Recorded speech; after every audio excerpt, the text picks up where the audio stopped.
Make Comrade Show, wait, Comrade Lante Oriaki. This is the Comrade Show. Yes. Good morning, good afternoon, good evening, depending on where you are watching us around the globe. You are welcome to your darling program, your favorite program on Sunday evening, the one we call your Sunday Tonic, the Comrade and Friends segment of the Comrade Show. It's our pleasure to have you joining us this afternoon.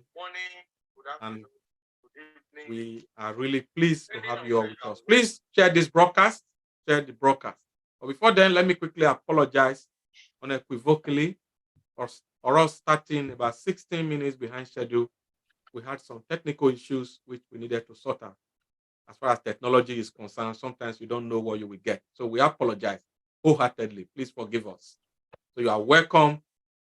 Thank you for joining us, our viewers and fans of the Comrade Show all over the world. I'm not alone in the studio here. I've got the team right here. First, let me introduce my brother,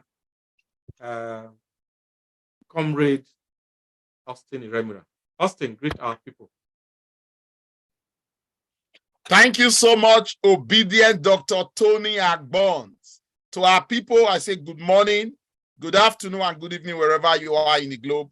You are welcome to your darling program, The Comrade and Friends, a segment of The Comrade Show. Today, the 13th of November, 2023. Remember the deal. Do not touch that die. It promises to be a very, very unique one as always. God bless una cacabolically. Thank you so much, obedient pharmacist Austin Iremira. You are welcome, my brother. You are looking very, very, thumbs up today. Thank you. I also have with us much. The Comrade CNC, the man that know the Inwinwizin and the local government, talking of obedient Comrade Oriaki. Comrade, greet our people. Thank you very much, obedient Comrade Dr. Tony Agbonsawafe. Yes, Nigerians, greetings to you all from wherever you are joining us from. Please share this broadcast. It's yet again the Sunday Tonic. Today is going to be very interesting because don't forget, we are still very much enjoying the euphoria of obesity all across Nigeria. Thanks for joining. Over to you, Dr. Agbons. Thank you so much. We are still enjoying the euphoria of obesity, Oriaki 2020-22. I give you a bibliography there, my brother. That was a good one. So our viewers, let me just re-echo that today we are having a big elephant in the house. One of the biggest elephants in the house. He'll be joining us very shortly. We already had a word with him before we came on studio. He will be joining us. We are talking about the cerebral Professor Pat Utomi. He will be joining us shortly. But before he joins us, we just want to, take a little look at the obedientism campaign, Edo State choke. Edo State choke, on Friday. And I want us to take a look and see what happened in Benin City.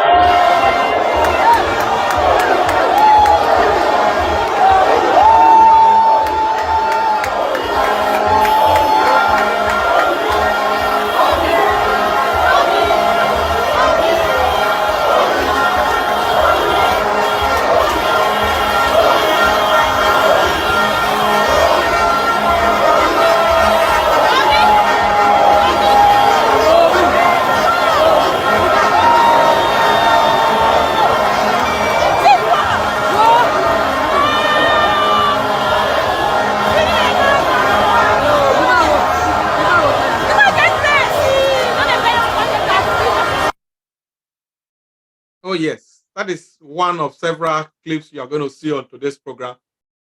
Obedient pharmacist Remira. My brother, take the mic.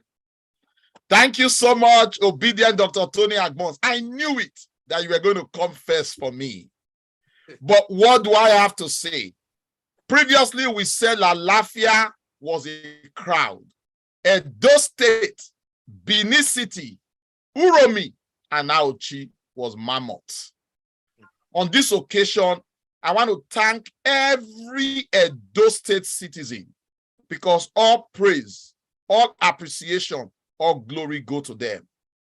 For a party that shares no shishi, that has nothing to offer to see this kind of crowd, we must salute the political awareness, the consciousness of all Edo people. They came out in their drive, unaided, unpaid, to welcome, to have the president in waiting visit Edo State. Information have it that they did not just come, they waited. In the face of time running, they stood still.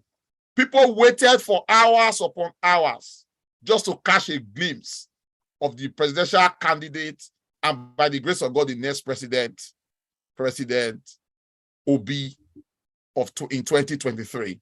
I was in church today, and many people came to me to say, Edo, una strong, sha. You guys have written a script. Edo has become a template for this campaign. I just want to say thank you to all Edo State people that came out. It's a moment of appreciation, from the small to the big, from the mighty to the mightiest, from the royal palace to the least. Everybody came out to greet and welcome Obi. Edo takes all praise. And for the Obi movement, I think this is a turning point, and it's marking the fulcrum that we are going to use to judge other campaign rallies as this train moves from state to state. Remember, Edo State is not just a litmus test, it's going to be a watershed, because we had the litmus test 2 years ago to herald the second coming of the governor of Edo State, Governor Godwin Obaseki. And that was just testing the waters. The waters is now tested. We have a direction. Edo know they carry last, and they prove it. I say thank you to Edos. I just want to say thank you before having any reaction. I am humbled, and I know Edo is fully locked, and like we say in the local parlance, choke for Obi, Dati movement, and indeed the Labour Party. Edo is locked, and as they say in local parlance, Edo no they carry last. Edo no ga.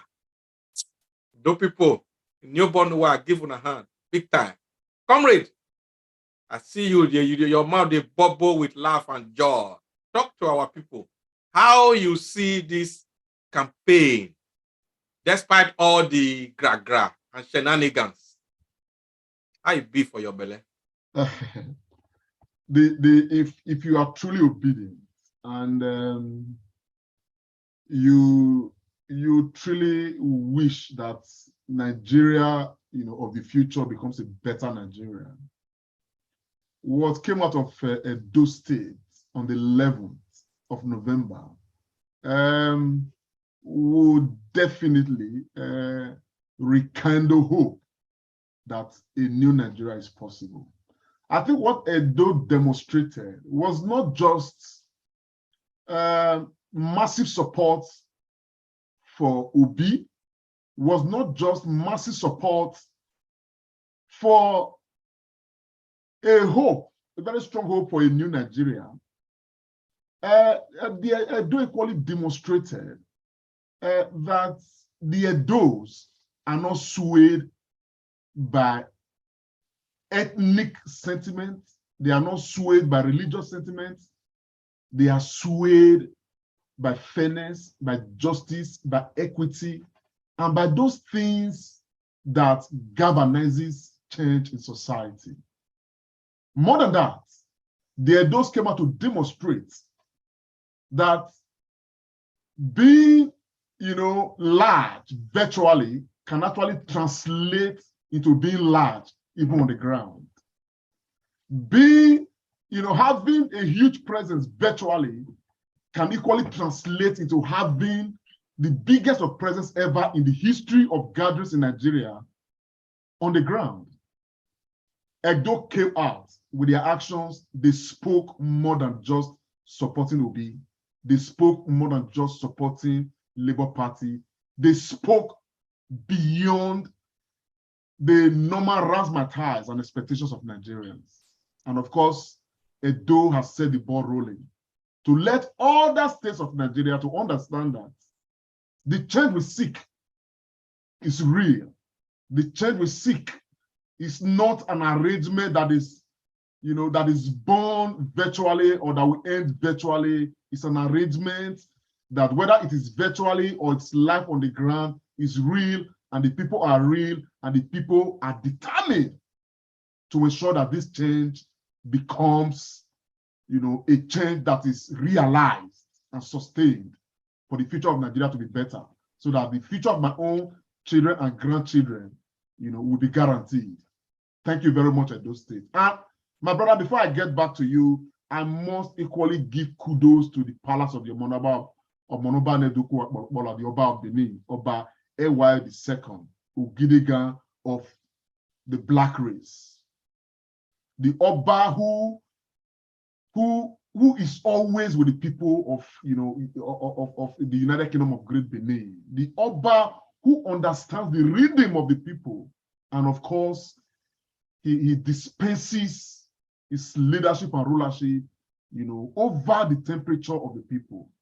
Or what the Oba did by way of receiving Obi, the way he embraced, the presence of Obi, and the way, of course, he made Obi, feel at home, Obi and his team. To be honest with you, my brother, long may the Oba reign. Oba Atokbe. It's said. To Edo people. Thank you very much. The comrade himself, Grand Commander of the Order of Obedience, GCOO, for that deposition. You virtually touched everything. I just joined my comrades in the studio to, give a big thank you to the people of Edo State, Nigerians resident in Edo State, from the east, from the west, from the north. Every person resident in Edo State for the vibe and vigor with which that campaign was held. It was very organic, like obedient pharmacist Remira will always say. Nobody was giving shishi. Nobody was giving 10K, 20K. And I say this without any apology, that some groups have done campaign in Edo State. They even use the stadium. The campaign, like we say in Benin, it was dull. There was no vibe. There was no energy. But this campaign we saw on Friday, despite the limitation of space, despite all attempts by the establishment, by the Edo State government to prevent the campaign holding in a large expanse of land, in a spacious environment, the campaign actually turned to a carnival of sorts. In fact, reports that reached us from Benin on Friday has it that the whole city was locked down. There was traffic gridlock, and people were not even complaining about the traffic vuvuzelas, as you were going to see from some visuals we're going to show. People were happy, and they welcomed incoming President Peter Obi and incoming Vice President Dati Ahmed to Benin. Thank you, Edo people. Now I come to you, my brother, obedient pharmacist Remira. If you listen to the great Oba of Benin, Oba AY II, Ogidigan, he said something, that the palace is not partisan. So he's a royal father to all. And based on what he said, that is why I'm asking you this question, Pharmacist Remira. this obedient movement, is this still just only on social media? I want you to clear the air. Thank you so much, obedient Dr. Tony Agbons. This obedient movement is not in social media. And the answer to that is far, far, far, far. We are live. And like you said, the Oba of Benin is the father of all. In Edo State, and indeed the United Kingdom of Great Benin, according to Komilamte, the Oba guides all of us. In there, you have obedience, you have PDP, you have APC, you have independent, you have free thinkers, you have those that have never voted before. So if anybody comes to the Oba, because the Oba is our all in all, he has a moral responsibility, ancestral responsibility, and indeed spiritual responsibility to receive anybody. And because he carries the burden of the people, he has to share the people's stuff. And when he was making a statement, he said he's asked a young child, an adult, and even the old.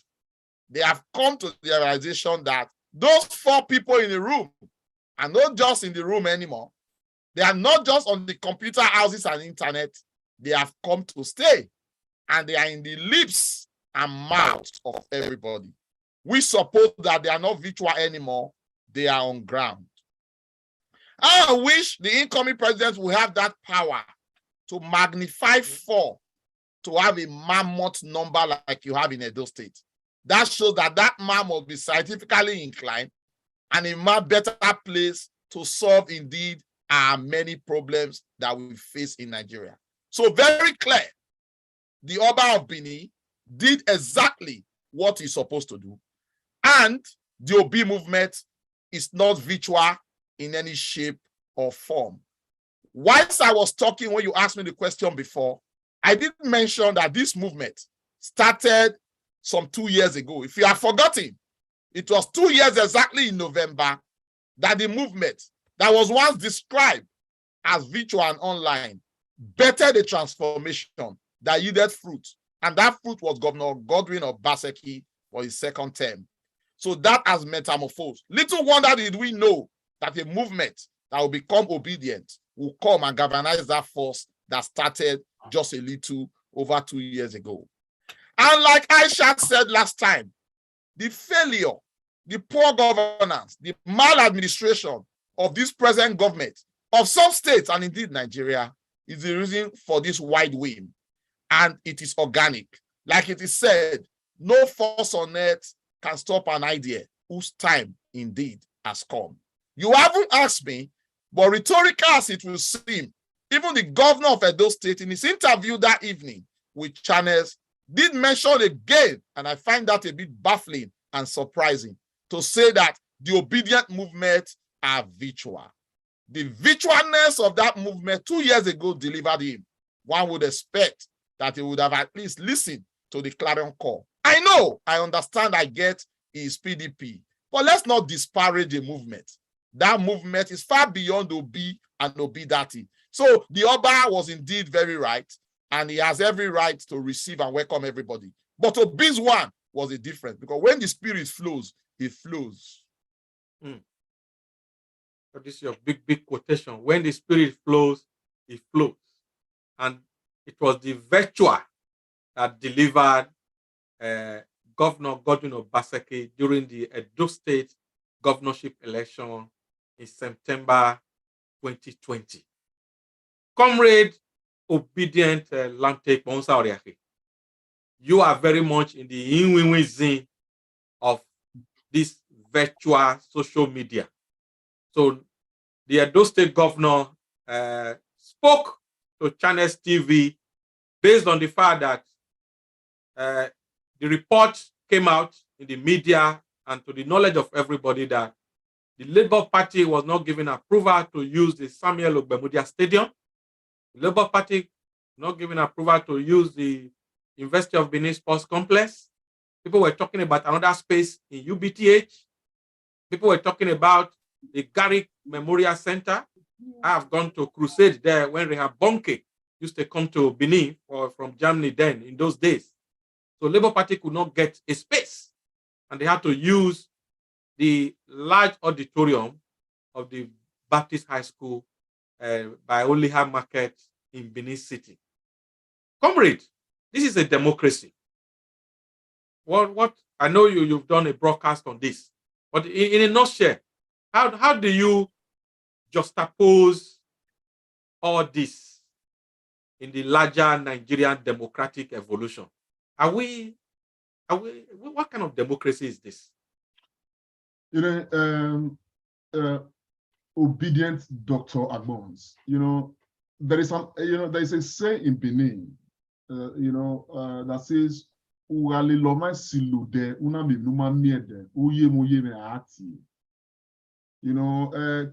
simply translate. When you work with somebody you probably know or see as a nice person, you start finding things that you apparently didn't know or expect from the person.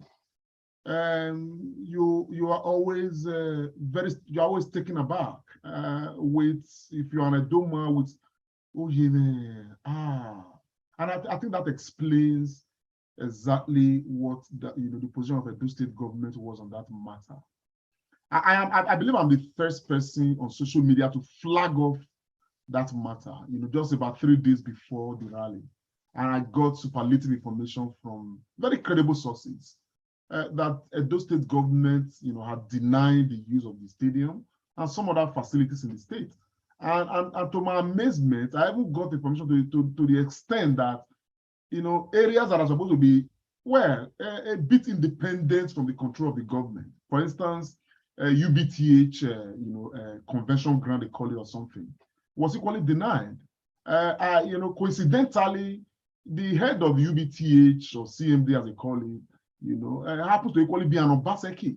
And so everything appears, and the Benin man says that, and when lie resembles truth, you begin to, believe. And they equally approach University of Benin to use the sports complex. And, the information said that it was denied as well. Garrick Memorial Ground was denied. So at the end of the day, I heard all of these things and I flagged, I did a broadcast flagging this thing off. And of course, I thank God, I'm glad that a number of other bloggers, pick it up from there.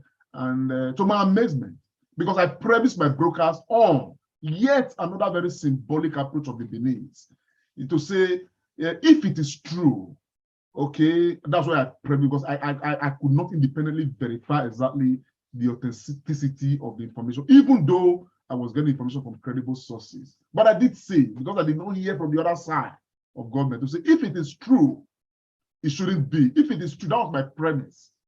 But to my amazement, the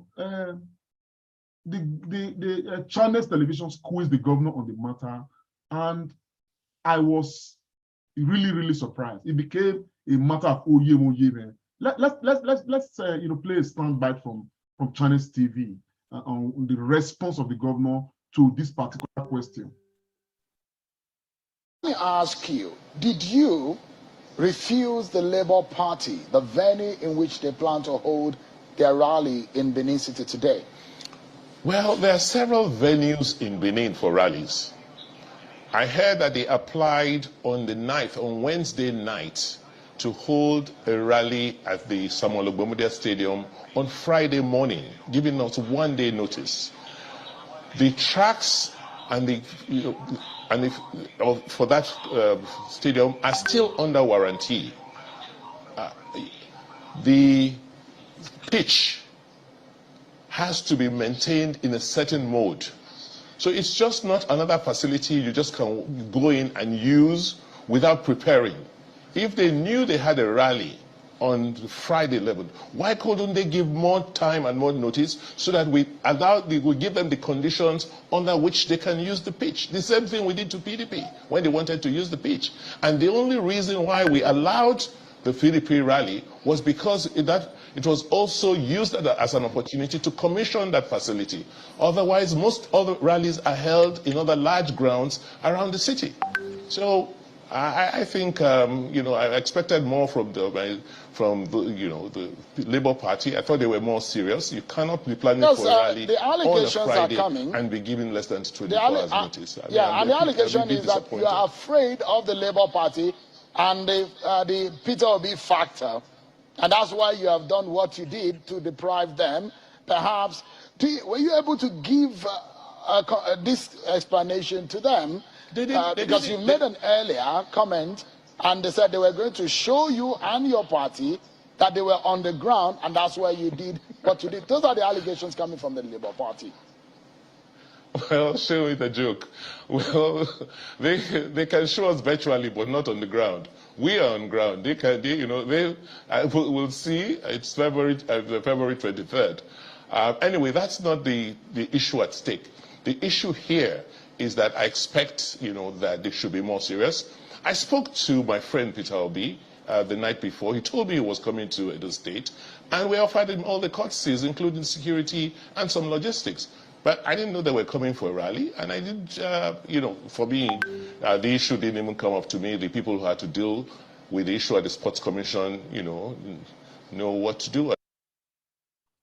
Obedient Dr. Agbons, and of course, obedient pharmacist Remiram. We the Benin's, for Benin's that are well brought up, we are very careful not to see an elder is lying. And again, that translates into why some of us are very surprised, that the governor had to respond to this and confirm the information that yes, he himself and his government did stop the obedient, committee from assessing the stadium. And of course, the reasons given, I don't know wherever in this world anybody would listen to the governor and consider these reasons tenable. One, just a couple of weeks back, before that Friday, this same stadium was used, by, Atiku Abubakar. And again, I queried that, so much because when you consider election to be free and fair, it is not exactly what happens on election day. It's not the result and how the result came. It's everything pre-election day, everything on election day, and of course, everything after the election day surrounding the same elections. Now, if everybody will not have a level playing field to campaign as presidential, candidates, you understand what I'm saying? Now, Obi is being disturbed from left, right corner by different states, denying him access to facilities that others are having access to. That, from the very beginning, is showing that the election is not free and fair. And I want to say, with all due respect, that the government of Governor Obaseki has not done well in that direction. It's honestly shameful. It's appalling, to say the least. And I hope that they find some other means to correct that. For the government to explain this is really, really, it tells how surprised many of us are. And that's why I said earlier, when the Benin man says that, and the government went ahead to say that they are on ground virtually, not on the ground. You understand the picture of what I'm saying now? I think that's against an indictment on everything, you would say, even about this governor. The governor understands, he should, more than any other person, should understand that he is governor today, second time, because of the virtual commitment of Edo people who wanted him to become governor. Even on the day before the rally, a very notable, labor chieftain in Edo State was telling me that if not for you guys, in the diaspora, Obaseki would not be governor of Edo State today. For the people in the diaspora who make contributions, apart from people sending money, the major impact came from what we did virtually that translated into the movement that gave this governor a resounding victory. And so for this governor to Bamisika on the issue of virtual commitment, it goes to show, how these things have become. But again, I think the Edo people responded to that. Ogbetidom denied, Garrick Memorial Grant denied, King Square denied, UBTS Grant denied, Ubo Sports Complex denied. But you guess what? The entire Edo State ground in the 3rd Central District became the ground for the rally. So it became a matter of, even now when I say, that Benawe not the Yao, one of the Yao. So at the end of the day, everything that was done to probably, mislead Obi or dampen, the support for Obi, they all translated into, the obedient movement good. And it is no credit at all to the governor, the way he approached these things. And I hope that he would have room to make amends. You understand what I'm saying now? Otherwise, I easily would say that the governor of Edo State owe Edo State people an apology on this particular matter. Because when you look at it again on the flip side, the stadium, okay, is for Edo State people. You understand? And the activity that was taking place is an activity that was involving Edo State people. So denying Edo State people that facility, to be very honest, my brother, I don't think it was a good thing. Edo people have responded, but the governor has Edo people really to deal with. And I hope that it's able to make amends as time goes on. Thank you very much, my brother. That's just to say the least. Thank you so much, obedient Comrade Lamte Ikponwosa Oriake. You've made a lot of valid points. The current governor of Edo State, during the elections that brought him to his second term, he's 2 years in now, Edo State people worldwide, use the power of the social media, virtual meetings, virtual connections from Australia to the US, to UK, Germany, Austria, Italy, wherever those people, live, South Africa, everywhere, even as far as Ghana, Burkina Faso, everywhere around the globe. Those state people came out in the grove using the power of, the digital age we are in. This is what I just think. I think our politicians, they should learn to understand that they are there to serve and they are not to be served. Our politicians should understand that you are called Your Excellency because you are excellent in leadership. It is not a title. And it is even scary that it's only in Nigeria that we still have that protocol of calling, people Your Excellency and all that. And I think that is really getting this measure of this entitlement feeling, this imperial majesty feeling that most Nigerian politicians, once they get into power, then they become Mr. Know-it-all. The governor has alluded to the fact that the tracks of the Ogbe Stadium, they are still under warranty. The pitch need to be maintained. The Labour Party should have given them more time, more notice, and then the PDP could only use it because the facility was going to be commissioned on that day. Yes, we hear you, sir. We hear you very well. Thank you very much. We hear you. But as Democrats and as people that we want a new Nigeria, like obedient Comrade Oriake have said, the freeness and fairness of an election is what happens before the election, what happens during the election, and what happens after the election. So we want to send a message, because the Labour Party have had 2 scenarios now, both in Lafia in Nasarawa State and in Edo State. This should not continue. The government across Nigeria, APC and PDP governors, allow other political parties. We're not even talking about the Labour Party now. Allow them to use the ground. The ground belongs to the people. They don't belong to you. They are not your personal property. For that stadium in Benin, it's called Samuel Osai-Gbovo Bemudia Stadium for a reason. We once had a 2-time governor with that name, and that stadium was named after him, in recognition of his great services to Bende and then later Edo State. So this property do not belong to you, and you don't have to sound over-logical allowing political campaign to take place here. Viewers of the Comrade Show, we are happy that our big elephant we did announce to you earlier is in the house. Our father, a major engine in this new Nigeria that is being bettered, is with us already. And I have the honor to introduce to the global audience, Nigerians in Nigeria and Nigerians in the diaspora, the one and only professor of the political economist, as we call him, our father, a social engineer, social entrepreneur, an entrepreneur, a scholar, and one who believes in Nigeria and is part of this process. Professor Pat Utomi is here with us.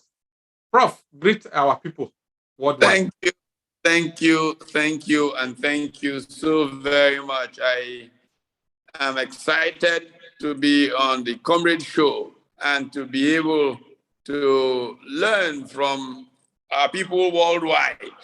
Because when you come on a show like this, from the things that come to you, you grow. And so I'm looking to take away from this opportunity of interaction with the participation from around the world today in Talking Nigeria. Thank you for having me. Thank you, Prof. We know you've come for this program within a very tight schedule as usual. We spoke to you earlier before we came live on air. We are really happy to have you. We're just finishing an issue before you joined us, Prof. We just want your brief take on this before I ask my other panelists to ask you questions. In Lafia, there was some difficulty with securing a venue for the campaign.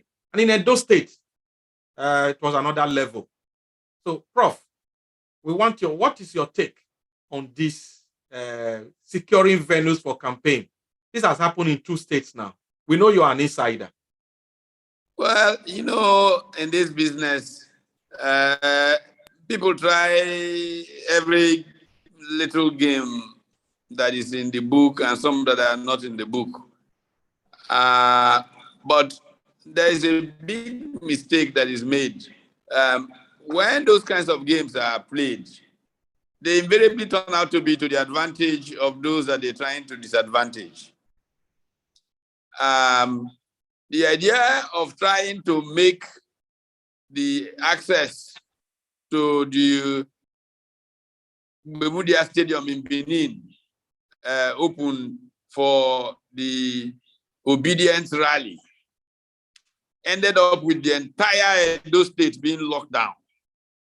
And nothing tells about people power more than that kind of thing. So be careful what you try to do to the person you think is weaker or you have some advantage over, because you may strengthen his hands. As the good book says, when I'm weak is when I'm strong. Sometimes, you know, we have to recognize that our arms are too short to box with God. And that is what can happen with these things. You try to throw a spanner in the wheel here, you try to put up an obstacle there, and you accelerate the achievement of the goal. So I think that it is not helpful for our democratic process that we have these kinds of uneven and unbalanced treatments. It is important to have a level playing field for all actors so that the people can truly have a choice. When the people are denied a choice, that is when they express themselves in means that are other than civilized. And this is why the country is insecure today, because our democratic process has failed to show justice and fairness. I mean, just 2 weeks ago, I was in Tangiers in Morocco at an AU conference looking at peace, security, and development in Africa. And the report is very clear. Where there is a lot of injustice, insecurity flows. And from insecurity, development is blocked and progress does not take place as should be. Yes, I think. And surely our goal must be that this are a lot. So I would like to advise that those who are that inclined should change their ways in the interest of progress. Thank you, Prof. Obedient pharmacist Remira. Thank you so much, obedient Dr. Tony Agbons, for your anchorage. Prof, I'm very elated. It's my second time to be privileged to talk to you and ask you questions in the last few months.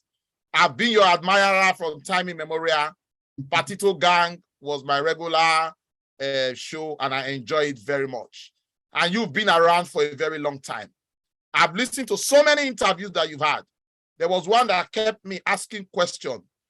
You said that Nigerian politics and politicians have become transactional. The last time I checked, when there's a transaction, there's an exchange of money or something of value. My question to you, and I want to educate our people, who is buying and who is selling? They are buying amongst each other and selling, and the victims are the people.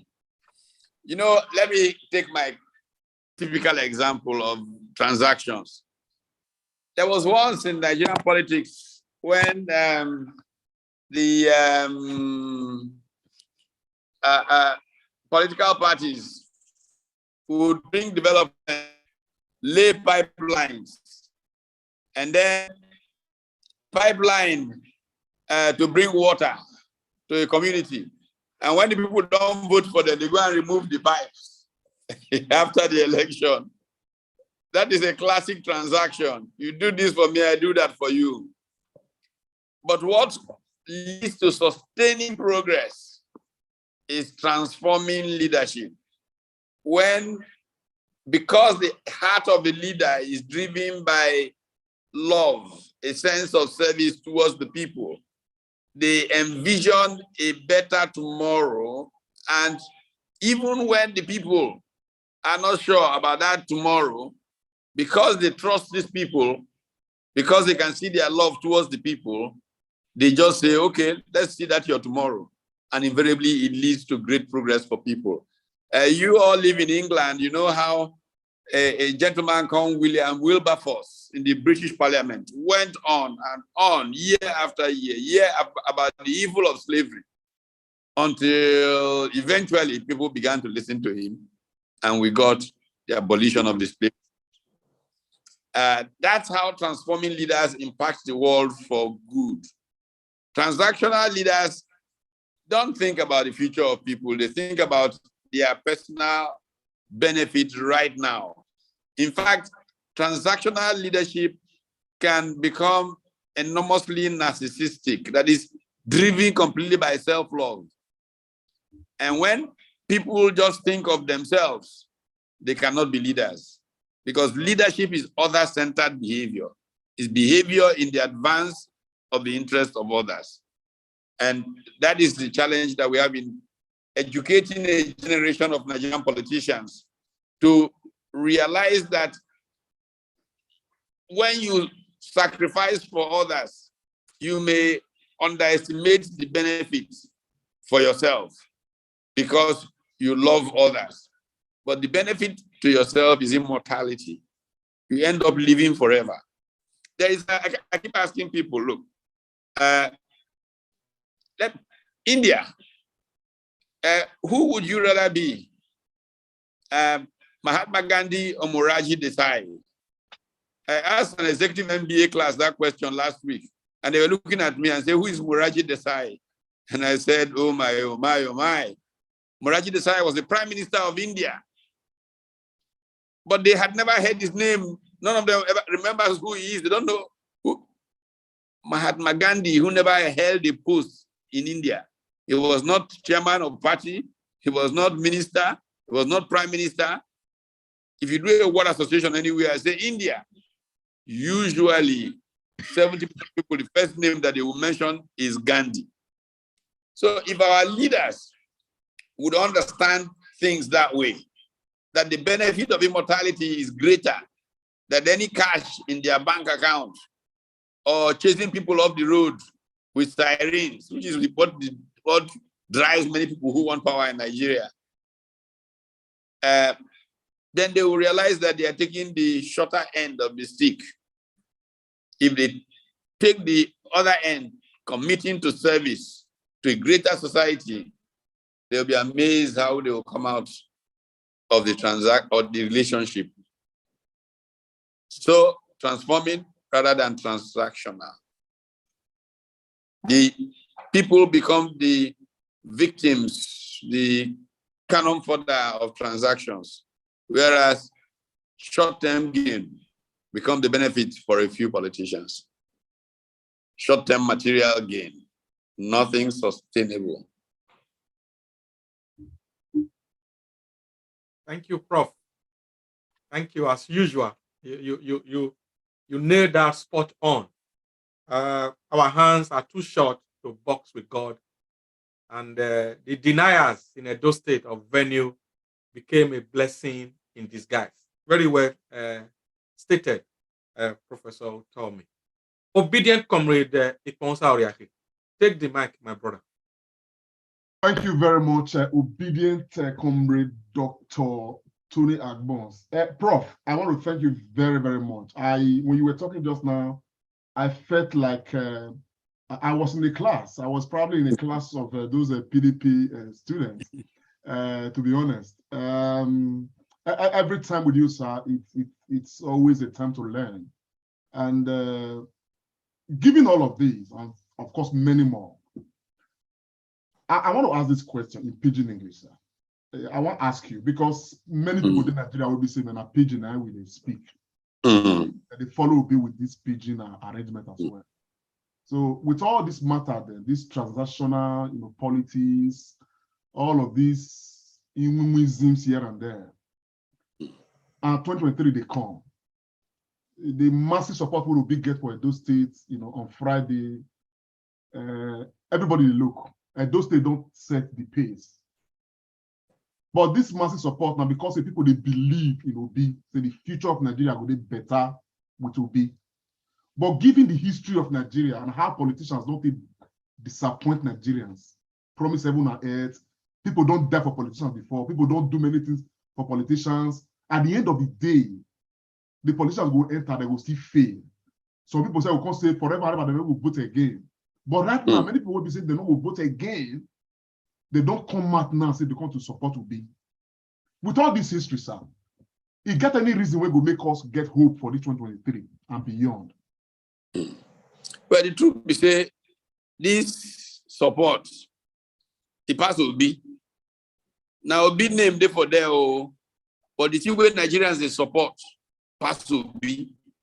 The thing where Nigerians support be somebody will say, make una come, make all of us together, make we rescue our country. The way would they take follow 2023? Now say we will get collective responsibility. Say, oh boy, come on. Now your name de baloto, but the story where they for ground be how we, all of us, will save our country. If you not do that one, the way we go take your IC, now we. So Obi himself, you know that one. Yesterday we did with them like 5 hours. Everything when in just they talk, they go, they talk, they go. With Pastor Itua, Igodalo, myself, he said, look, this no be about say him, maybe Peter, and this one he want, or now that one better. Now how all of us decide say our country go better, now so we go do them. So this one pass say you beg us, maybe we vote for you, we vote for you, you know, can't do as we want. No, no be that one we take inside for this one. This now collective responsibility of the people who don't come out and say them be obedience. Now then they for ballot box. Just be say Inec no go fit put obedience or ballot box. So they go put Peter Obi name. But the people who go this election, now the people. And we don't see them before for history of the world. This is not the first time where people don't tire. Say, look, this kind of government we not want again. We want the people, and the people come together, do their thing. Now, don't see Brazil. Now, don't see as Lula da Silva come back. A man will say, when he did power, he bring people out of poverty, commitment. Then when he leave power, things begin to change, they change. They even want to put them for prison, nothing but they don't do them. Maybe say, people don't remember as he be help poor people. But you don't come back. Now you don't win the election now over the incumbent president. So now, so we see this journey where we're inside now for Nigeria. Now, collective responsibility to rescue Nigeria. We get to reclaim our country, because if we're not fit to reclaim our country, Najakpa, everybody there inside though. That kind will go say the last person to leave the house, put off the light, and not be the kind of thing who's supposed to save a country where God blessed like He blessed Nigeria.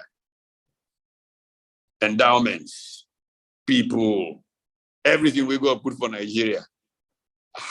No, it'd be like that story where they tell, say that some people reach for heaven, go meet God. Say, God, wait till you serve. How you can't give everything they put for that country? They put. Then also say today, 70% of all the doctors will be black people of America, they'll be Nigeria. And also today for America, the single wealthiest ethnic or nationality group in North America, Canada, Nigeria, and the US combined, are Nigerians. So how come these kind of people, their country can't they go as our own they go? Well, every day now for thief, one day now for the owner of the house. When the thing will happen through people power happen, we go see the kind of Nigeria where this in a God, design, we could be like that. Thank you, Prof. This your pidgin English is sweet me. Prof, they speak pidgin English like this. Wow, I'm the area boy. Don't start. You, Prof, you the wrong thing, so. Prof, they knock pidgin. Pharmacy, I bet talk this pidgin English. How you see where Prof they analyze the thing? Prof, by the time you retire, please make sure you run a pidgin English station. And if you have not appeared on BBC Pidgin English, we need to arrange one for you. Thank you so much. We need to arrange them. Sharp. See, Prof, yeah. Come here, before I go to my next question. I beg, how you make we analyze this pidgin with Prof just knock for I beg, even before you go to that, your next question, Prof, I beg, I just want to do one follow-up to all the matter when you don't analyze just now. I beg, because one thing will be say, man, you be like say they affect all of us. Some now say, you be like say we don't know our left from our right too much. That's now we can't know as much more. Because last week, Aisha Yusufu was here with us. He can't talk one thing when he be say it makes sense for my head. When he be say usually talk now. Because by the time we vote people for office finish, you go be like say we will go rest. Maybe they do their own. When they will come, they do what we not send them, we will call the vex. And we're not going to do anything. So when you talk of collective responsibility just now, down at being English, when they say, my grandma when they village when one vote will be, if you don't understand them, that collective responsibility, I bet you fit analyze them, make you break them. Break them down. My grandma understand them. Okay. Is it we say when we say now all of us now we get government? It means say all of us. Now we get government, not be saying that this person get them. If something go as we say go, and all of us, people go hold. Yes. So as we did so, if something not go well for 2023, if we win election, not be say we'll go say, Peter, will be what you do. We'll go say, Pat Utomi, what you do. You said, be like, you just do us boo yaya.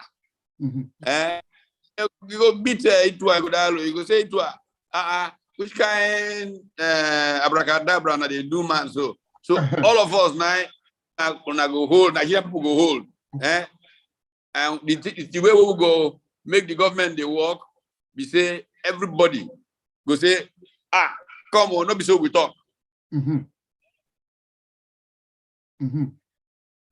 That's true. You will say Prof, I don't post more. It's back. Audio is back. Go on, Prof. I'm not quick switch from one machine to another before because I see that they run late. I've been telling I say go slow, no day where they come from, but go slow one day for Sunday. That's where they be for Lagos. That matter, that's what it be. So now I see them for telephone. Now I try to change, but time no day. Thank you, Prof, for the way you don't break down that collective responsibility down. say make everybody they ask government question. We should hold government accountable. But you know, psychophancy is too much for our system. That's one of the things we need to stop. And we have money to chop. Now they lose psychophancy. When they to chop, no psychophancy go there.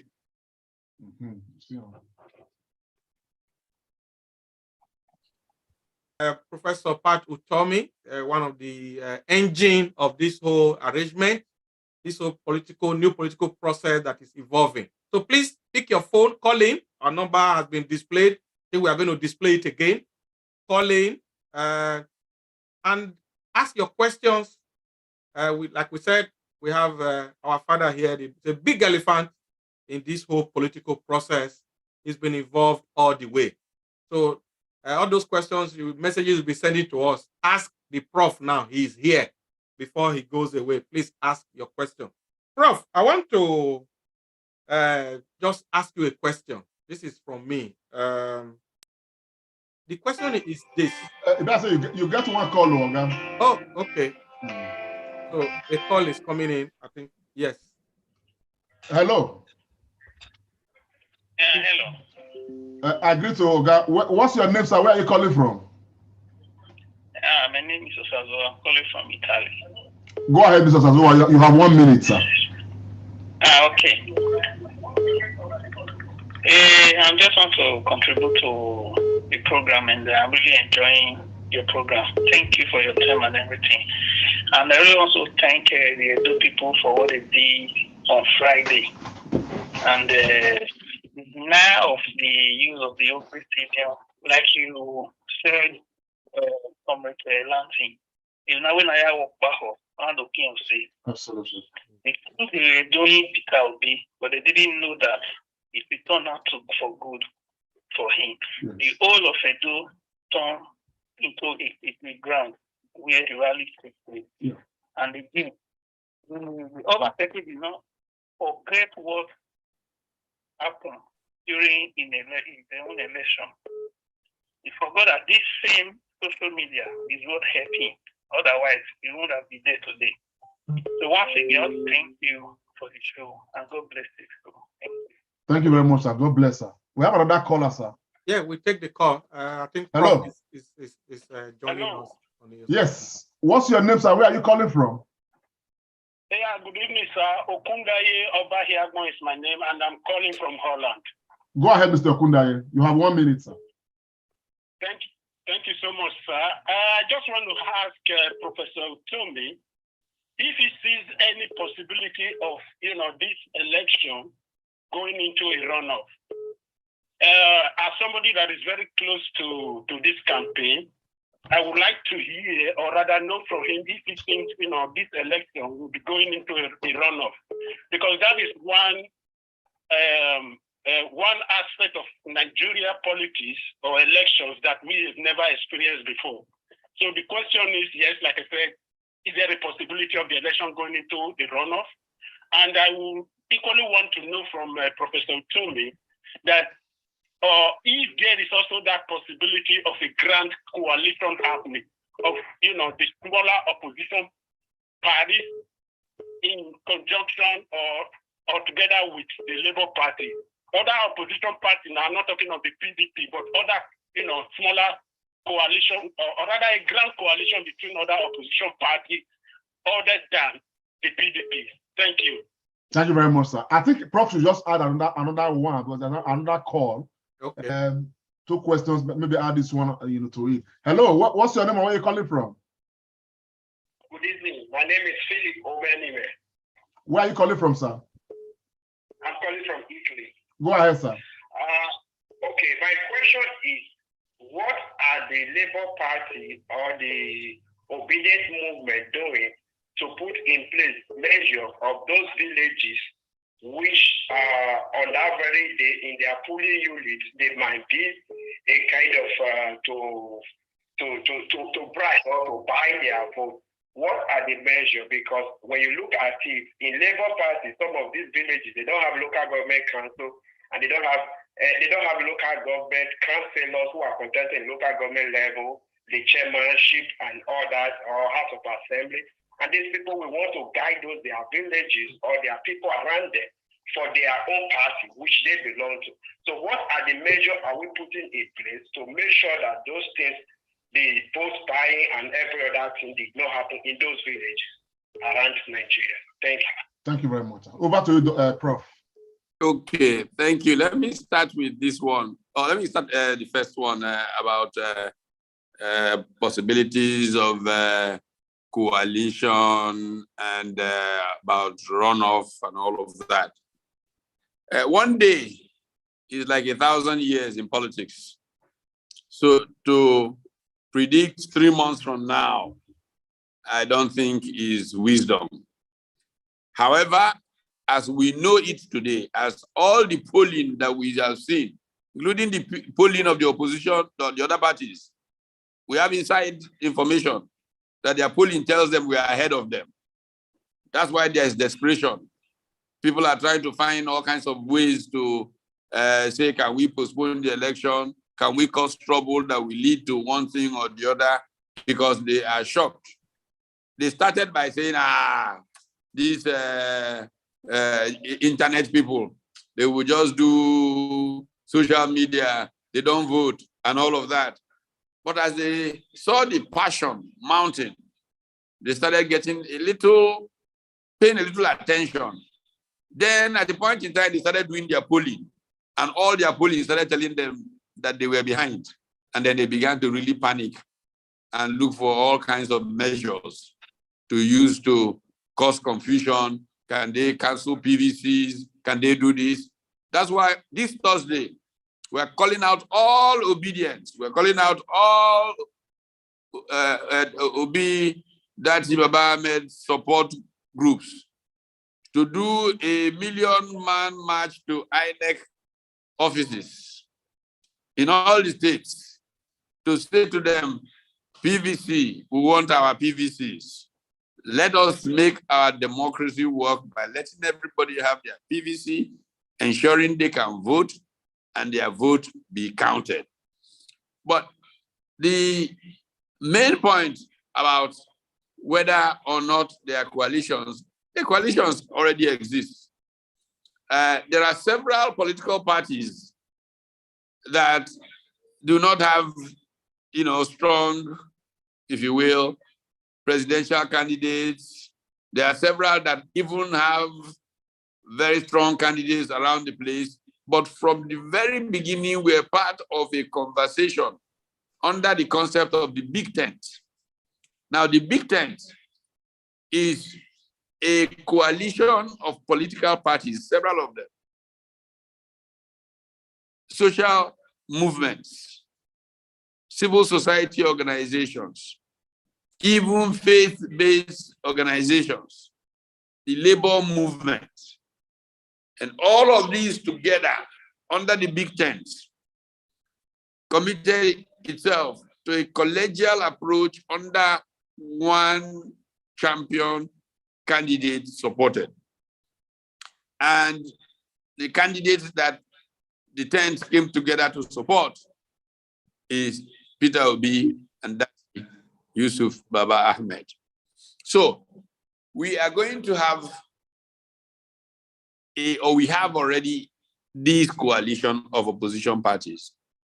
But the critical thing is that we are going to use the Obi Baba Ahmed support groups, the social movements, to identify in every single village in our country, every town in our country, people who will be the foot soldiers on election day at the polling station. And all of these people will ensure that there is no single polling booth in Nigeria where there are not a multiple number of people who are part of the Obi Baba Ahmed movement. What we are doing now is organizing people to go around the country to train those people, to tell them what to do, so that on election day, We are present in every polling booth. And the traditional games that are played by the people who talk about structure, where structure is really a rigging network, they will find that it will be not easy this time like it used to be in the past, because we will have all kinds of technology in every polling booth that will shock them. And we will have people that will be there. And Nigerian people will know truly that it is possible to vote and defend their votes. I keep telling people, give an example from history. In Kano, 2007, a civil servant was demoted, literally speaking, sent back to the classroom. And young people went to that civil servant and asked him to run against the incumbent governor. He said, Emike, Bande Kudifa, I don't have the money, I cannot face the governor. I said, So one day he ran into an elder statesman, Matama Sule, and the elder statesman said to him, Hey, Ibrahim, I hear you are a coward. Why would you say I'm a coward?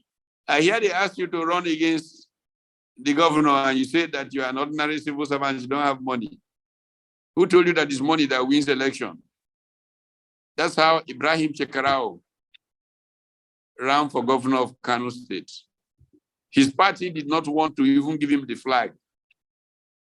But the power of young people made the party give him a flag. And he beat the incumbent governor by 400,000 votes. I think that is what we are about to replicate and repeat. That model of Kano 2007, we think we will see in action in 2023, Nigeria writ large. Which other aspects of the second runoff, question? Runoff. Yeah. So, like I said, one cannot begin to predict now. We think that we're strong enough to win on the first ballot, but if it turns out that there's a runoff, then we'll be ready for it. Thank you, Prof. Viewers, our phone lines are still on. The phone line is open. I mean, please call in. Prof is here. Ask the questions you want answers to. But I've just picked a question from our YouTube and Facebook. I've almost a similar question, Prof, and I want to just read this to you. There's this concern about the North that yes, His Excellency Peter Gregory Obi and Yusuf Baba Ahmed, they are quite. I'll take the call later. They are quite popular in the South, but there's this concern about the North. Prof, quickly, just talk about this, so so that our people can hear. Then we'll take the call after your answer, Prof. Yeah, I think that this is a matter of diffusion of information and the speed of diffusion. Yes, it's easy for information to diffuse much faster in some parts of the country than the other. But I can tell you that I have many, many friends from the North, and they are saying, what option is there to them in the alternative to Peter Obi, Dati Baba Ahmed?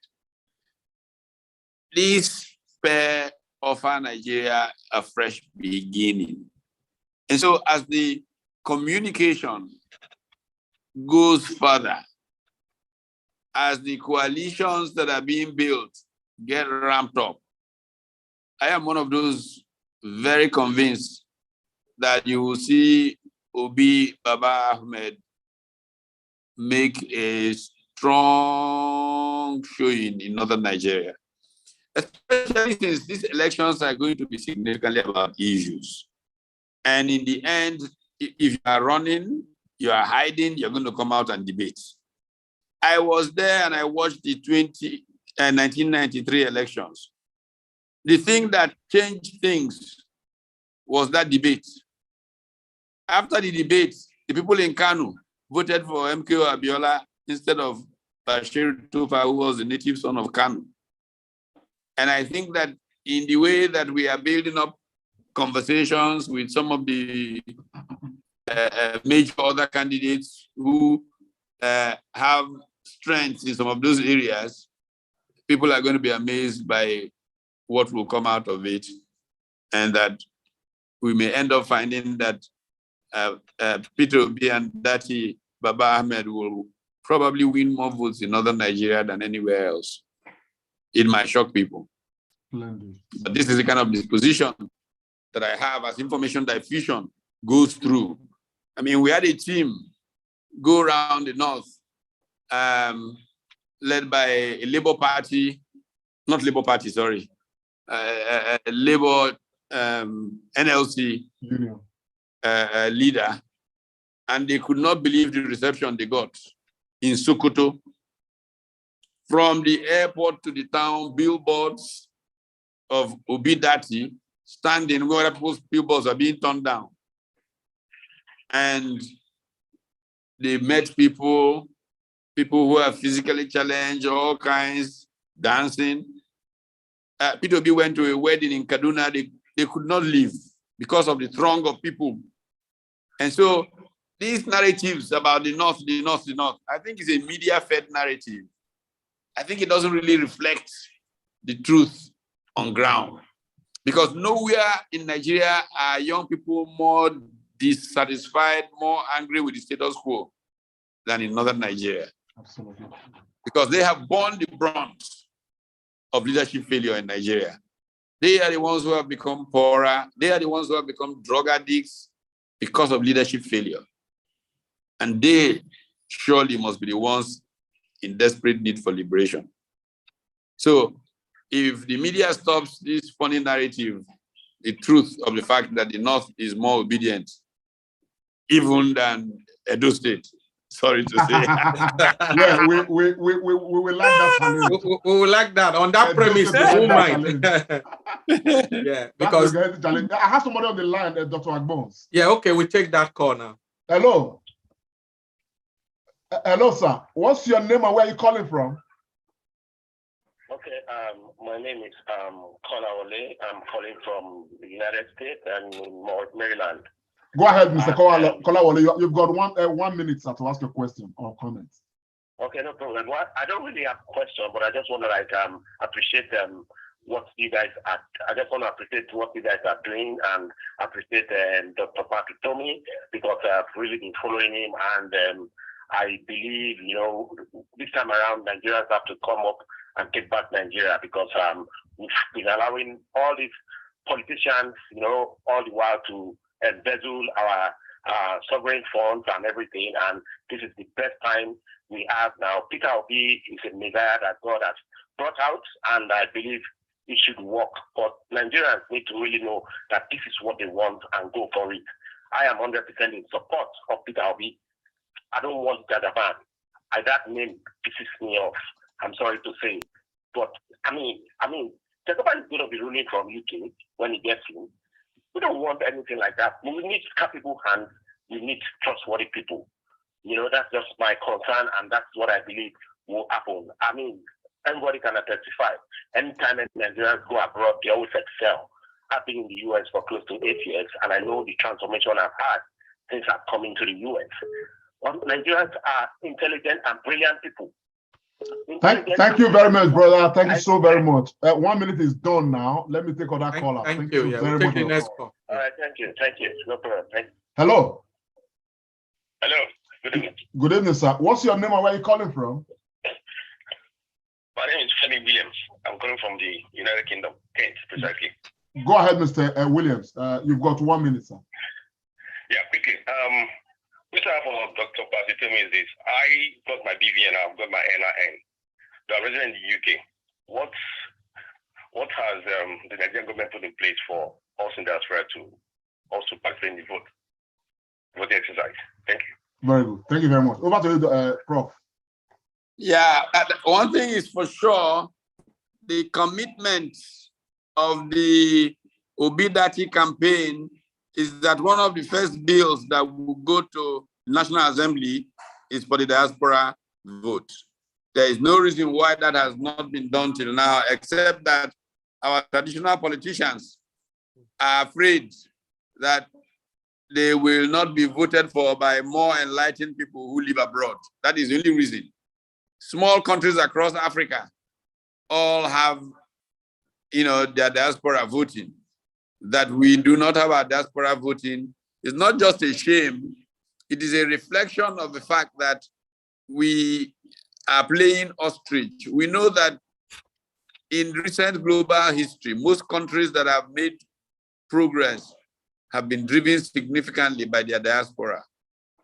The Japanese diaspora, following the Meiji Restoration, returning majorly from Germany, the Indian diaspora in the late 20th century, the Chinese diaspora, these have all been fundamental basis for change.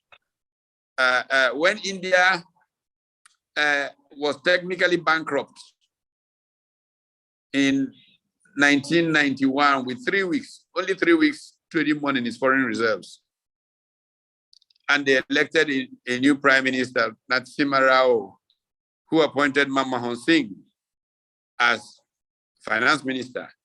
Just a few basic policy changes, and the non-resident Indian became the major source of a surge of new investments into India, with foreign reserves going up at the point by 1994 to the level of $1 billion a week. So I do believe that we can see our diaspora play a huge role in the new Nigeria, and so we must do that. Thank you very much. We've got somebody on the line. Hello, can you hear me? Hello? I think we lost that call. Obedient pharmacist Remira, before that, a question for Prof, please? Yes, absolutely. Thank you, Prof, for the way you've been answering all the questions, and thanks to all our callers who have made comments. Prof, Comrade Lamte would always say that election is a three-pronged process: before, during, and after. Recently, I listened to some interviews that you granted. I can see, like many other Nigerians, you are concerned with the role of Inec, given the fact that information about PVC collection and issuance has been a bit washy-washy. How do you think this will go? What are your predictions? What are your convictions? Do you think Inec will compromise? I have to be more of a man of prayer at this point in time, and a man of great faith and hope. And my spirit tells me that people in Inec will ask themselves the question, how will history remember us? At a time when Nigerians were ready to take their freedom, why would that be the time when the Nigerian people would be literally betrayed by just a small group of people who are supposed to be umpires? I think that this is a very important moral question for them, and I expect that we will see that their humanity will come alive. In spite of all the things that we have known to happen to us, people ultimately ask, how will history remember me? And I think perhaps in that interview that you saw, I probably referred to the German example of von Collitz and history's order to burn down Paris as Allied advance was moving into Europe.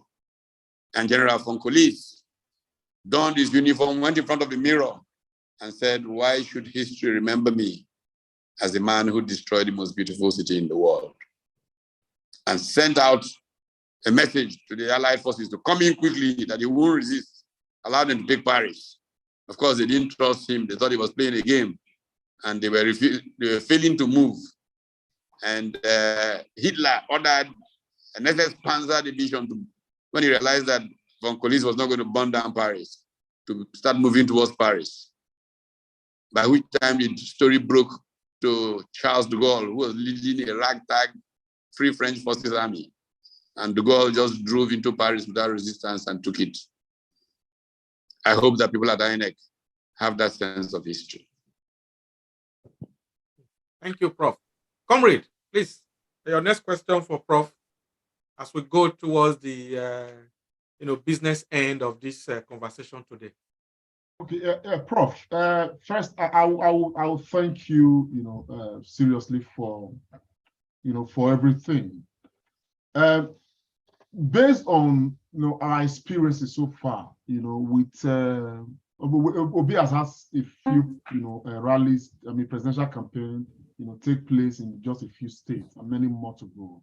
And of course, the ones he's had, at least two of them, notably Edo State and Nasarawa, has actually not automatically been free from hitches coming from the government of the day, as it were.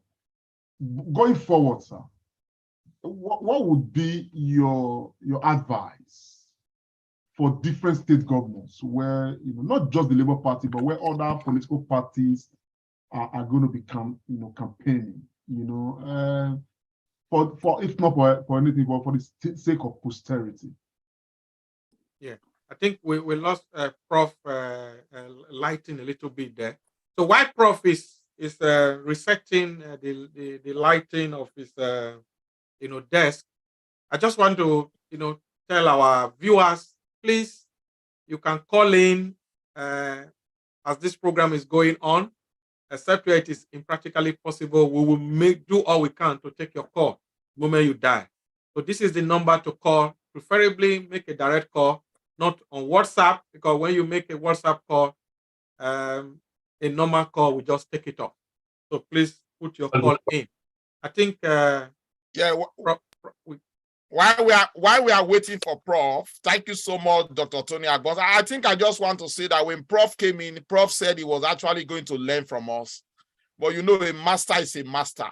I've learned a lot from Prof today, especially with the analogy of Charles de Gaulle. We all hear of Charles de Gaulle International Airport in Paris, in France, but we don't know the story. And Prof has used the Nigeria analogy today to educate us. May we see a more Charles de Gaulle people taking the gauntlet to at least give Nigeria what it is. Thank you, Prof, for that lecture. Okay, thank you. Prof, we got you back now. I think Prof is just resetting his device there. Comrade, I know you want to quickly chip in something while Prof comes back in. Why Prof is resetting? I think as a nation, as a people, in this time in history, we should have reasons to be glorious to God, because we have people like Professor Pat Utomi, alive and well with us, contributing immensely towards making Nigeria a better place, and all of that. So honestly, I think it's a huge privilege on our part. You have a call coming in.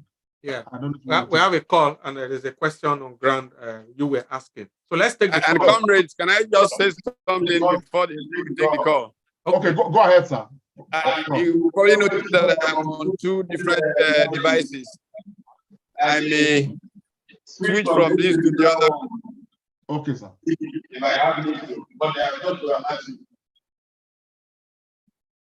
Okay, no worries, Prof. The only thing, the one you are not using at the particular time, sir, just mute the audio so that we don't have echo. Yes. Okay. So, Prof, I was asking. I think we've lost the call. I was asking that we've had some hitches with some of these states that will be as actually taking the presidential campaign rallies to, notably Edo State and of course Nasarawa State, and of course there are so many more states to visit. Going forward, if not for the sake of anything, but for the sake of posterity and the rhythm of building a better Nigeria, what would be your advice, if you may?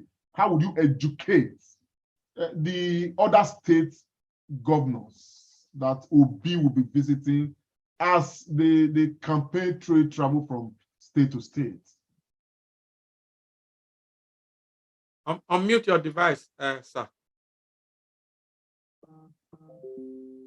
Yeah, to be very honest with you, I am not a great believer in these stadium rallies. I think that you don't communicate too much with them. They are just a traditional Nigerian approach to elections.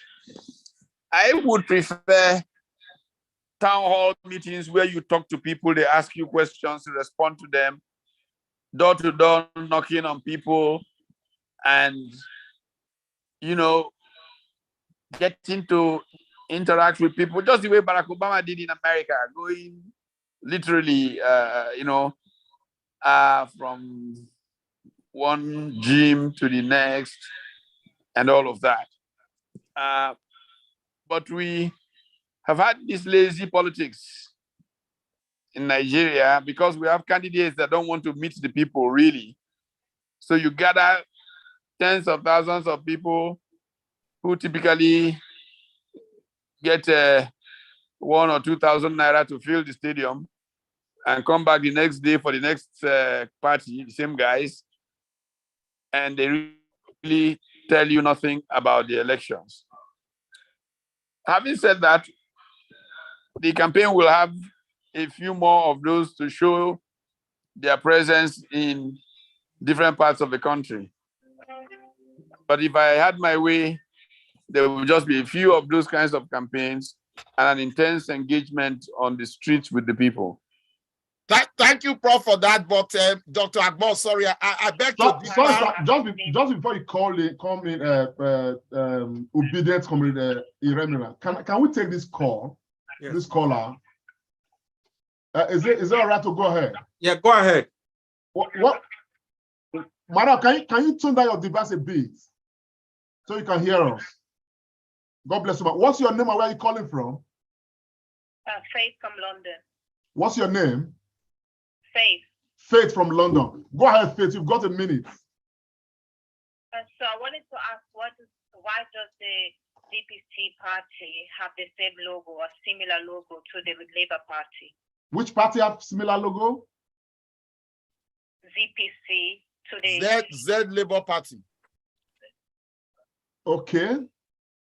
I think okay, we should put that to the Prof. Prof will respond to that. Yeah, shortly. Prof will respond to that. I think the thank you very much. Senate Labour That's a very reasonable matter. Yeah. So I think Prof is like I said, is resetting. So before you join us, I just want to Remira, you want to say something? Yes. Prof, thank you so much for your question, but not often a small man like me will differ from Prof. But I think it is wise, it is right that I say that. Given our Nigerian situation, we sometimes measure locking a state for a particular party by the tumultuous crowd. Given that we are scared of Inec, the umpire, if we go by town hall meetings, they are good, but they may not give a good measure. Like I would tell you, nobody can question us to ask a question. We all know now that Edo State is locked for Labour Party. And that would sort of put those umpires, i.e. Inec, if they have that view that they cannot touch this state. So whilst we do town hall, I think given the level of our Nigerian polity right now, those rallies are a good test of our lockdown. And it will be like a control to any umpire that want to make mockery of the situation. I agree with you. That's why I said we should have some more of those as a test of popularity. But that the whole campaign should not be based on that, which is what you're planning. Just go from one stadium to another, clowning around. We want to meet the people. We want to meet them. Thank you. Thank you, Prof. So Prof, there's a question on the ground for you from the caller who is asking, why is the Labour logo looking very, similar to that of the ZLP? Well, there is a history of relationship between the Labour Party and the Zenith Labour Party. Technically speaking, it was a breakaway from the other one. But what we have to do is educate our voters to realize that the Labour Party has three people, Mama, Papa, and Pikin. The other ones that have people have many more people. So just look, Mama, Papa, Pikin, 3 people, and that will do. Yes. Thank you, Prof. And I just want to add to what Prof have said. Peter Obi's photograph, that is photograph, they're not going to be on the ballot. It is going to be the Labour Party logo, Mama, Papa, Pikin. We are not voting for inanimate object this time around. Broom has not swept the dirt away. Umbrella have not stopped the rain beating Nigeria, the rain of poverty, unemployment, insecurity, and all that. You know, a lack of access to healthcare facilities. Only recently, our president, you know, he went to the UK, came to the UK here for medical check. And we have people in Nigeria who cannot afford that. So he came for Nigeria, and that has happened repeatedly. So these are some of the things that a better Nigeria will stop. Somebody have an health issue. You cannot imagine the UK Prime Minister now going to Lagos for checkup. It's never going to happen. Or the US President Joe Biden, you know, going to South Africa for any health check. It's never going to happen. Never. Or the President of India or the Prime Minister of India will now be going to Accra, Ghana for checkup. They don't do it. So why is Nigeria always different? So these are some of the things we are talking about. When I was in the University of Benin, we had foreign students all over Uniben years ago. But that doesn't happen again. Instead, Nigerians are now going to Canada, UK, America for education because of the situation at home. So these are the things. So our viewers, as we do this obedient evangelism, let's talk to our people. Look out for the logo with Mama, Papa, and Pikin, and then you put your thumbprint right on it.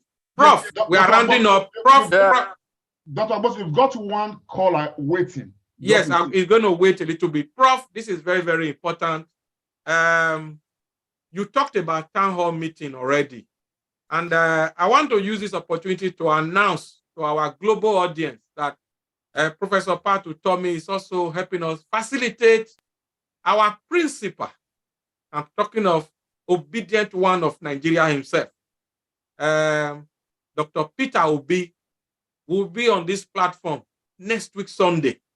So Prof is helping facilitating that, because this is part of the grassroots mobilization and the reaching the people.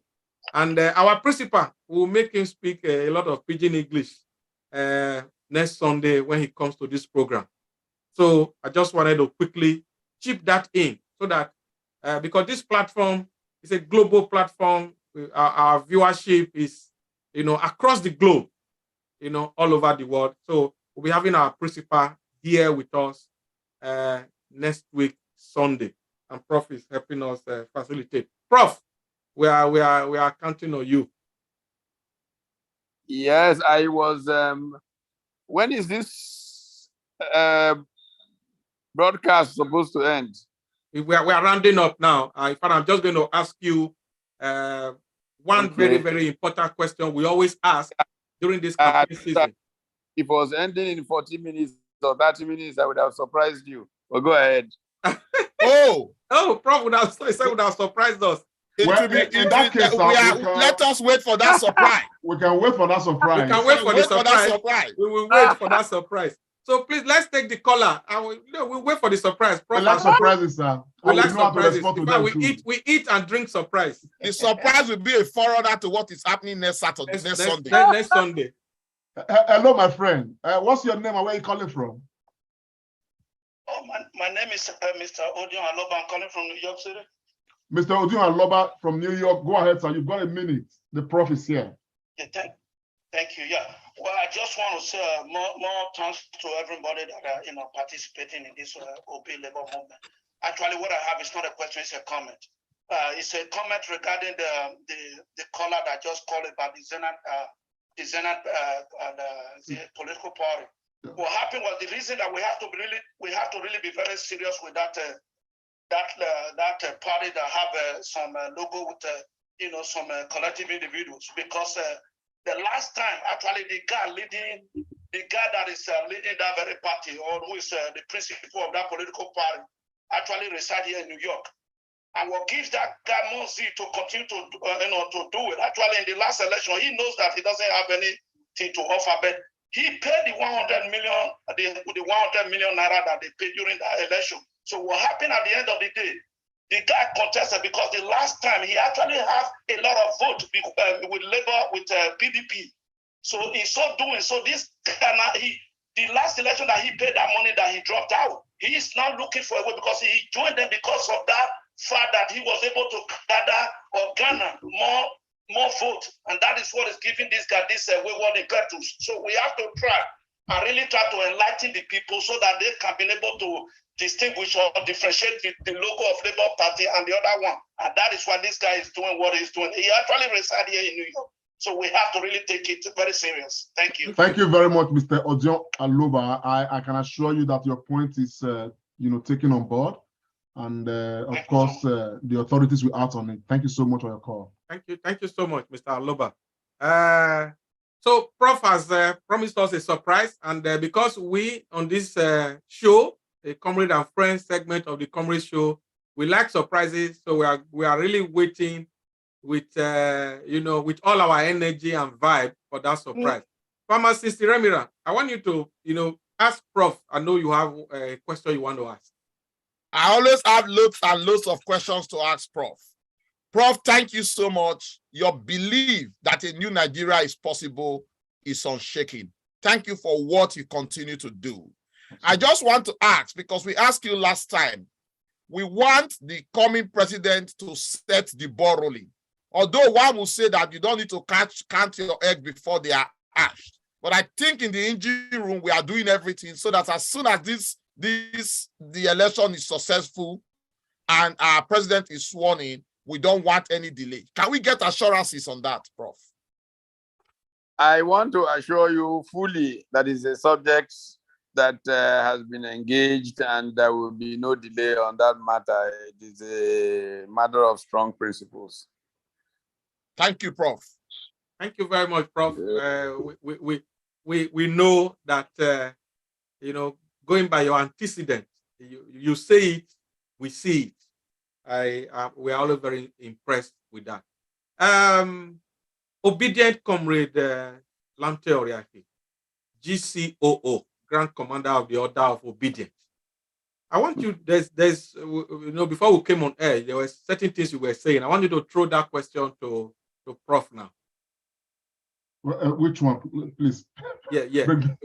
because that has got to do with the political engineering going on with how the obedient movement and the Labour Party can really synergize. Because at the moment, I think I'm just asking the question. Nigerians are not seeing enough of the Labour Party side of things. Prof, what really is the program on ground? Well,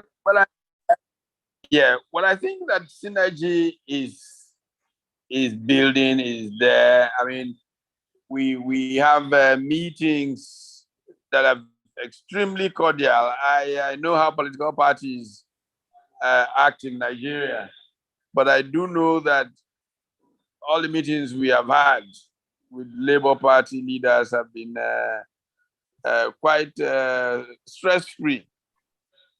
What we see is a propaganda machine that leaves the impression that there are huge issues, nothing even beginning to approach issues in the other parties. Understandably,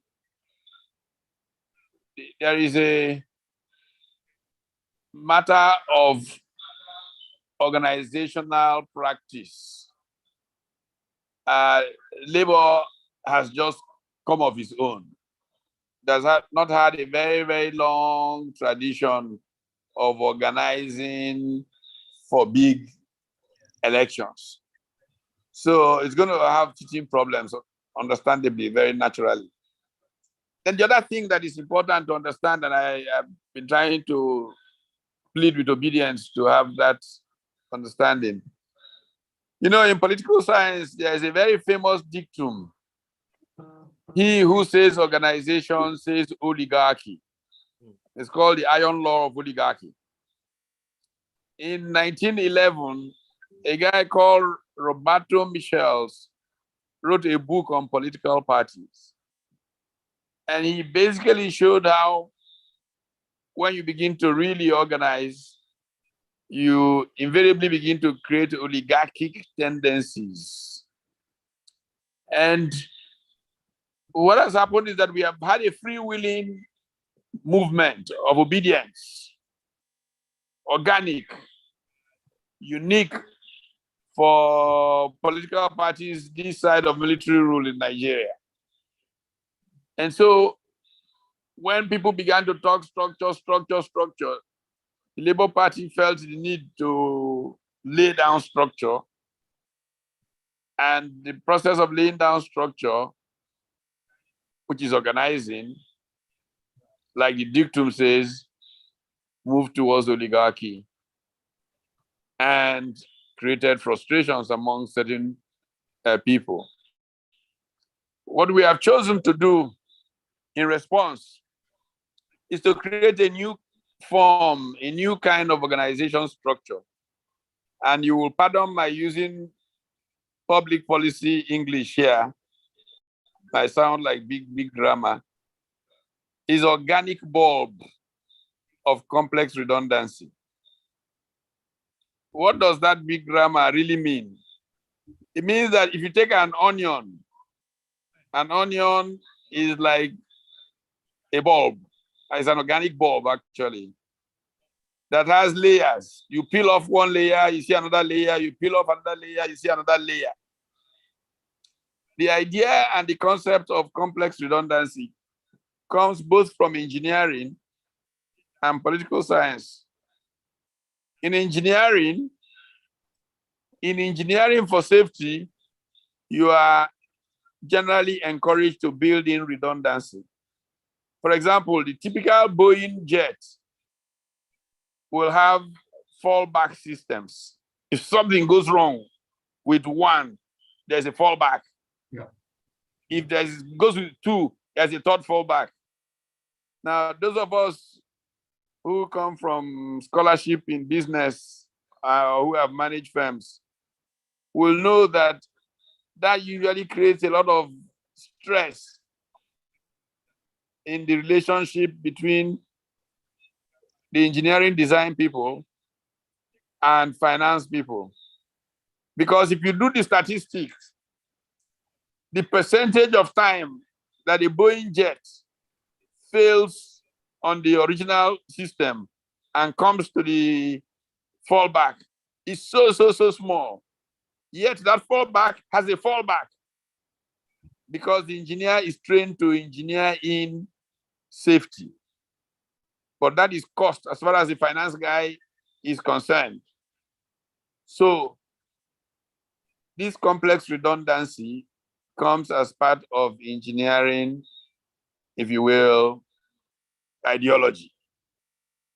Now, if you come to political science, back in the 1970s, when I was a PhD student in the US, there was a very famous policy scholar at the University of California in Berkeley, a gentleman that was called Aaron Wildavsky. Aaron Wildavsky wrote a book on the politics of the budgetary process in the United States and uses this complex redundancy to show why a bill will go to the House and then be passed to the subcommittee on finance, and that will pass it to the subcommittee on banking and all that. So the system is kind of like redundant, but the whole idea is to ensure that what comes through the process ultimately is policy that serves people well. So in the structure of the campaign that we are designing, we have used the organic bulb of complex redundancy so that we will have these fallbacks of fallbacks.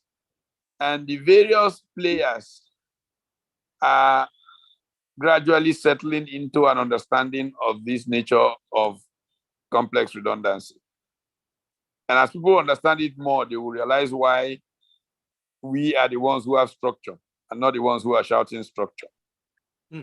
This is essentially what is coming into place, ensuring the smoothness and seamlessness of our engaging, even though we come from so many different support groups, to ensure that the Peter Obi Ahmed, Baba Ahmed initiative is one that will serve the Nigerian people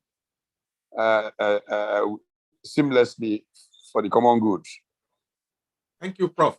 I want to ask you, we're going to be rounding up, very, very shortly. We know the amount of time and energy and resources that Nigerians across the strata have put into this organic, obedient movement. Never before seen. Because the practice has always been that, politicians will bring money, but now it's the other way around. It's the reverse, So I want you for about a minute and a half, because we are going to really put this on tape. Your message to Nigerians as we go to the polls on February 23. The message is a very simple one. Nigeria is a country endowed generously by God. It is one capable of giving its people a place of peace and prosperity. Unfortunately, Nigeria has been a victim of its politics. What we are striving for in this initiative to reclaim our country is to create a just order that will ensure that every part of Nigeria can prosper and that opportunities will be available to all, whether you live in Sokoto, Maiduguri, Yenagoa, Oshogbo, or Uromi. This initiative will involve a merit-based system in which the focus is on production rather than on conspicuous consumption or sharing.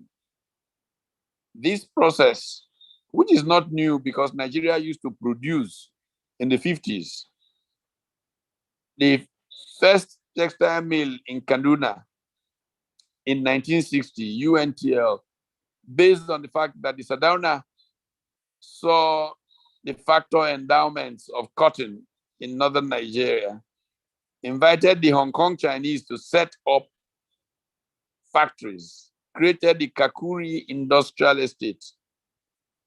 That factory would be able to break even in 1 month and export its first 6-month production sold in advance to merchants in Manchester. That Nigeria is possible again. Even a greater Nigeria than that is possible. And this election is about renewing Nigeria around that and making it happen for every Nigerian. Because in every part of Nigeria, there are factor endowments that can enable every part of Nigeria to thrive and prosper, with jobs created for its young people and opportunities open for all. And so Nigeria will reap a demographic dividend. Its youth bulge will become a true benefit rather than fear for insecurity. Wow. Great one there, Prof. Thank you very much. Nigerians, in the last hour and a quarter, we've had the honor of, having this conversation with Professor Pat Utomi, great Nigerian, cerebral political economist, and he's been, tackling a lot of issues, questions we have put across to him. Comrade Obedient Lanteoriaki, your final salvo to Prof. Honestly, I just want to say thank you, sir. And I want to say thank you. Thank you, sir, in English is appear to me sometimes not to convey the weight of what it means. I rather want to say in Edo language. Edo language conveys more the meanings, of these things. Prof, I said thank you, Uwese Kakabo, because of, your importance to this process, your sacrifice on the altar of service. It's indelible, and you've kept up with the same pace, the same commitment. Some of us were humbled, each time we are privileged to have a chat like this with you.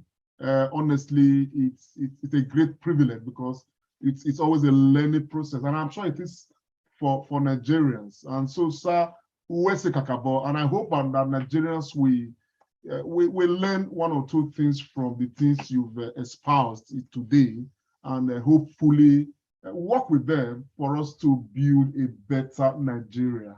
The show must go on, and the show is ongoing. Thank you so much. Uwese, may God bless you richly. Thank you so much, obedient Comrade Lamte Oriaki, for that vote of thanks to Professor Utomi. He's very busy, especially in this campaign season, and he's found time, to be with us today. I just want to thank all our callers today, Mr. Osazuwa from Italy, Okundaye Obahiagbon from Holland, Philip Omonime from Italy, our brother Kola Wole from Maryland in the US, Femi Williams from Kent in the United Kingdom, our sister Faith, who called in from London, UK, and then Odion Aloba, who also called in from New York in the US, and others who tried to call in. Probably we couldn't, take your call. Thank you so much. Those who engaged us on Twitter, YouTube, and Facebook, we're extremely grateful. And I thank you, my brother, who have been on this panel today. Always, as usual, obedient pharmacist Austin Iremira, and my brother Lante Oriaki. Always a great pleasure. Thank you so much, all our viewers, for being with us today. Prof, we really appreciate you, and thank you so much for your time and all your deposition. And I'm sure Nigerians have heard you, and they have heard you loud and clear. Our prayer, by the grace of God, inshallah, come May 29, 2023, President Gregory Obi will be sworn in, and Vice President Dati Atmen will be sworn in as well as the VP. Indeed, a new Nigeria is possible. So from this table, viewers, we'll see you all again, same time next week. Have a blessed week.